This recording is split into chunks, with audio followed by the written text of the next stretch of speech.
NDB නියොස් තියෙද්දී risk එකක් නැතුව කික් එකේ ෆන් ට්‍රාන්ස්ෆර්ස් කරන්න වගේම චිල් එකේ බිල්ස් පේ කරන්න. Sri Lanka will continue their tour to New Zealand as the ODI leg kicks off on Sunday the 5th of January at Wellington. Coming into this game, the two sides have faced each other 105 times and the hosts have the advantage with 52 wins while the visitors have won 43. The last ODI series between the two sides took place just a few months ago and Sri Lanka clinched that series 2-0.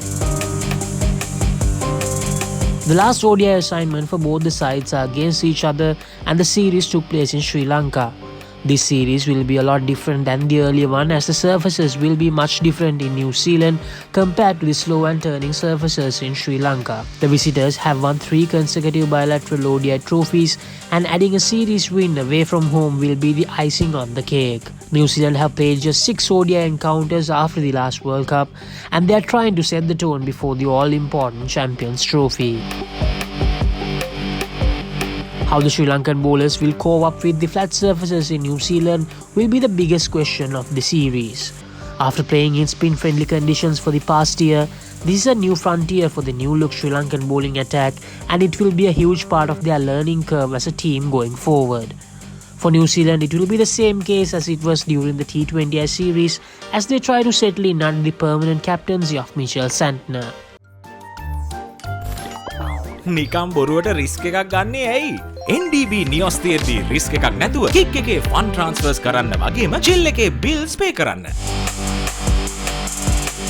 After registering the third best average by a Sri Lankan batter with over 650 runs in a calendar year during 2024, Pathum Nissanka will be aiming to start 2025 in style as he was amongst the runs during the T20I series as well. Nissanka's batting will play a key role in Sri Lanka doing well during this series. Jacob Duffy took 8 wickets during the T20I series and he troubled the Sri Lankan batters with his extra pace and bounce. In the 50-over format, he will once again pose a threat for the Islanders. Duffy turned the first T20I on its head and forced a result in their favour out of nowhere, and he will be looking forward to do the same in the ODI format as well. Sri Lanka will have to change their combinations a lot to suit the New Zealand conditions, and it will be interesting to see which bowlers end up taking the spots. Mahindu Hasaranga might very well be the lone main spinner while Ishan Malinga might make his debut during this series. It will also be interesting to see whether Sri Lanka would go with Chamudu Wickramasinghe or bring in Dunith Wellalage to bat at number 7. New Zealand have made a lot of changes from the last ODI series and their combination will be interesting to see. Matt Henry will lead the pace bowling battery for the New Zealanders while Will O'Rourke might very well be his partner with the new ball in hand.